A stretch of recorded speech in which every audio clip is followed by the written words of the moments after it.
¿Qué tal, amigos? ¿Cómo están? Me da mucho gusto saludarlos y tenemos ya como invitado permanente a más ni menos que a Juan José Rodríguez Prats. Juan José, te quiero agradecer. Fue todo un éxito la primera y segunda entrevistas. Ya tienes un buen público aquí en A Estribor. Pues me da mucho gusto. Siempre es un aprendizaje escucharte, propios, extraños, afines, ideológicos o no. Todos reconocen en ti a una gente de la que se puede aprender mucho. Y bueno, hay muchos temas que platicar ahora. Este presidente nos ha puesto a reflexionar mucho esta transición o cambio de régimen acerca de las vicisitudes, de las deficiencias del sistema político mexicano, y una de ellas es esto tan difícil, tan fácil o tan difícil de comprender que es el Estado de Derecho. Esto que...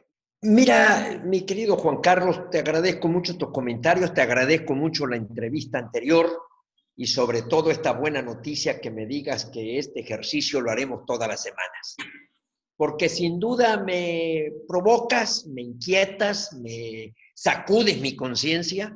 Bien dice el Papa Francisco que la pandemia debería de sacudir por dentro a la humanidad. Y yo creo que una de las cosas de los mexicanos es cómo interpretar la ley. Yo creo que esto es parte de la cultura política y en nuestra práctica anterior recordaba que para mí el mayor jurista en la historia de México, sin duda alguna, es el chiapaneco Emilio Rabasa Estebanel.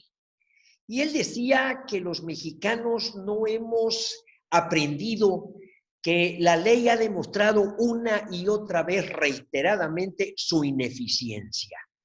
Pero seguimos metiendo en la ley sueños.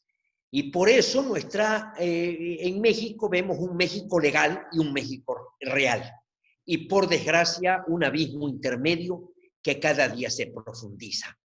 Déjame decirte que desde el origen de nuestra vida independiente, en los textos de Miguel Hidalgo, dice que hay que modificar la ley con calma, que hay que ver lo que en la realidad acontece y entonces plasmarlo, pero ya confirmado. O sea, propone un derecho consuetudinario. Pero José María Morelos y Pavón era muy, muy ingenuo. Él dice, no, las leyes pueden evitar la opulencia y la pobreza. Y por lo tanto debemos hacer leyes que frenen y que logren distribuir y que logren sacar a los mexicanos de la ignorancia. Y esto se repite en los dos pensadores tal vez más destacados de la primera parte del siglo XIX y que me parece que su pensamiento es muy vigente. Por una parte, el pensamiento conservador representado por ese gran historiador que fue Lucas Alamán, y decía una frase que voy a leer textualmente: los males deben remediarse no solo sin chocar con aquellas intenciones manifestadas por el transcurso del tiempo, sino por el contrario, lisonjeándolas y favoreciéndolas. O sea, tiene que venir de la realidad, de los mismos hábitos, de la costumbre, de lo que es la cultura de los pueblos. José María Luis Mora, en el otro extremo, que es el padre del pensamiento liberal, del pensamiento reformador, dice: la sabiduría política consiste en anticiparse a los acontecimientos, haciéndolo no como soberano que cede, sino soberano que prescribe. Y en esos dos extremos hemos venido deambulando. Y yo creo que a partir de la transición, o sea, en las últimas décadas, hemos producido un derecho que está revestido o está revistiendo mentiras. Grave responsabilidad revestir de mentiras al lenguaje jurídico o con lenguaje jurídico. Si vemos, desafortunadamente, por ejemplo, en lo que se refiere al derecho electoral, queremos hacer la democracia con la ley y resulta que los mexicanos no las ingeniamos para cada vez violar más la ley. Yo creo que el derecho electoral, el hecho mismo reciente de que tengamos que mencionar 11 árbitros y que hay un debate intenso para ver esos árbitros, qué características tienen, nos está reflejando que tenemos una enorme desconfianza entre nosotros mismos. Nos está reflejando que no tenemos confianza entre los ciudadanos.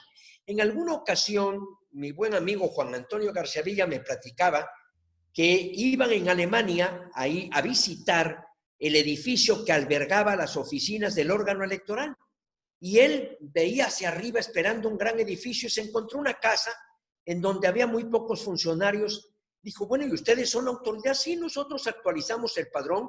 Cuando hay elecciones, vienen los ciudadanos, hacen las elecciones, declaran quién es el ganador y quién es el perdedor.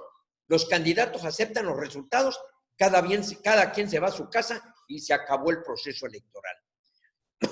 Nosotros tenemos una abigarrada legislación electoral que está hecha presumiendo la mala fe.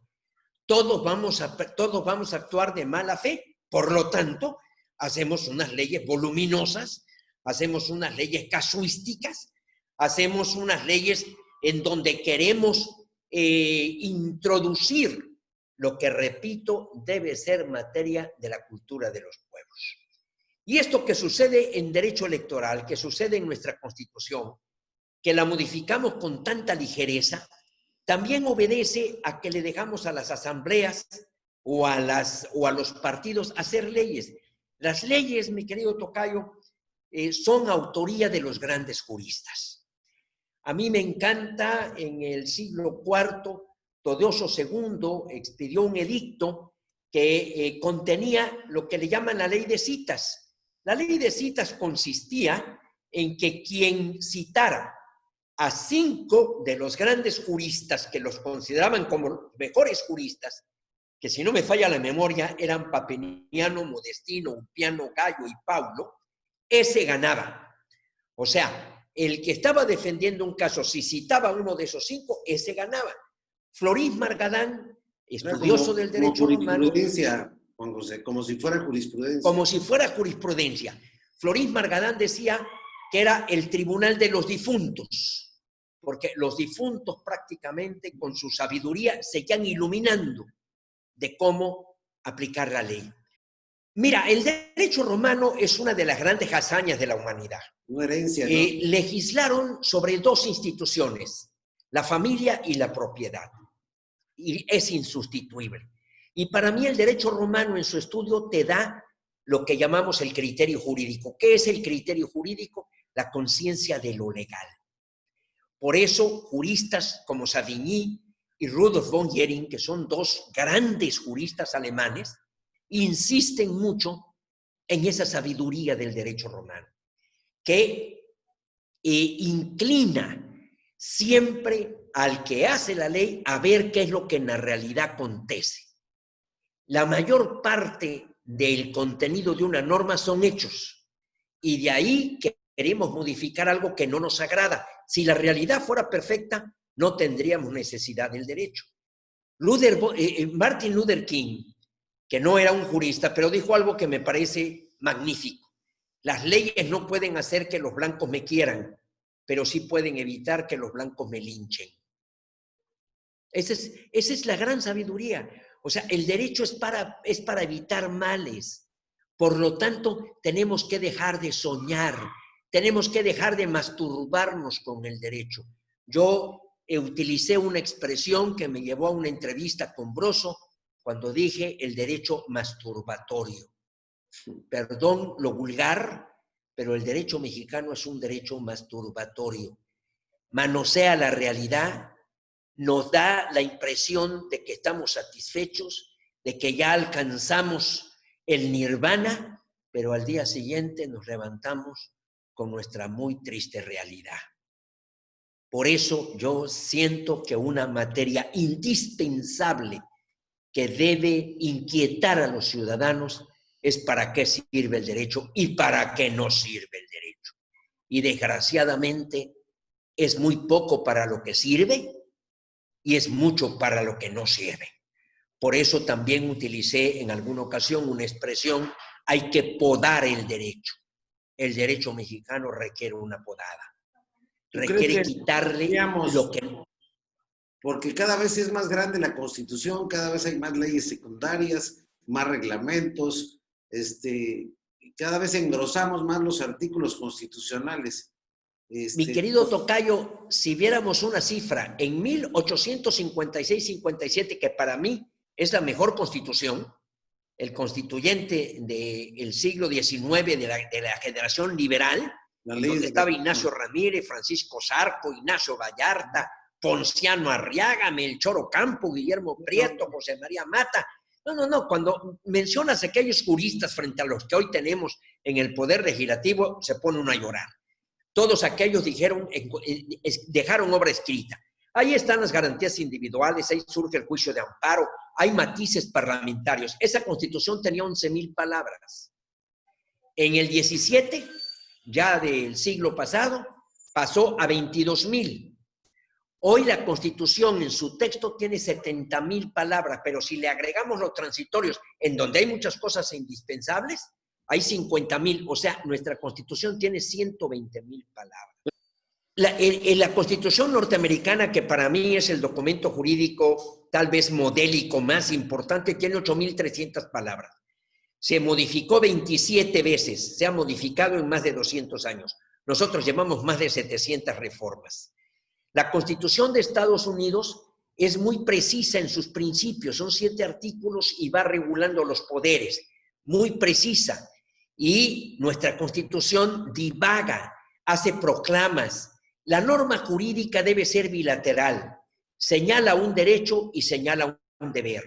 ¿Quién es el sujeto activo que puede reclamar ese derecho y quién es el sujeto pasivo que debe cumplir el deber y otorgar ese derecho? Y el derecho debe ser judiciable, que quiere decir que puedo acudir a una autoridad demandando que esa norma jurídica se cumpla.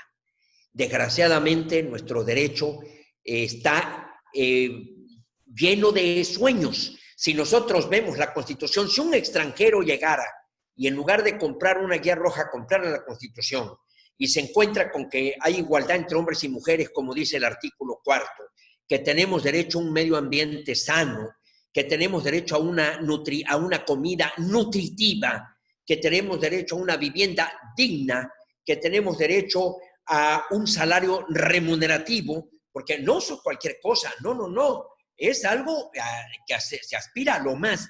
Y cuando digo, bueno, sí, todo esto está muy bien, pero ¿a quién se lo pido? ¿A quién se lo solicito? No, tú tienes el derecho, pero ve tú a saber quién tiene la obligación. Entonces, soñamos con el derecho y desafortunadamente yo diría que tal vez la materia más importante es fortalecer la cultura política del pueblo de México. Y la cultura política del pueblo de México pasa por que la norma jurídica, la ley, adquiera de nuevo respetabilidad. Por eso un autor, Ronald Dworkin, habla de los derechos en serio. Tenemos que ver a los derechos en serio.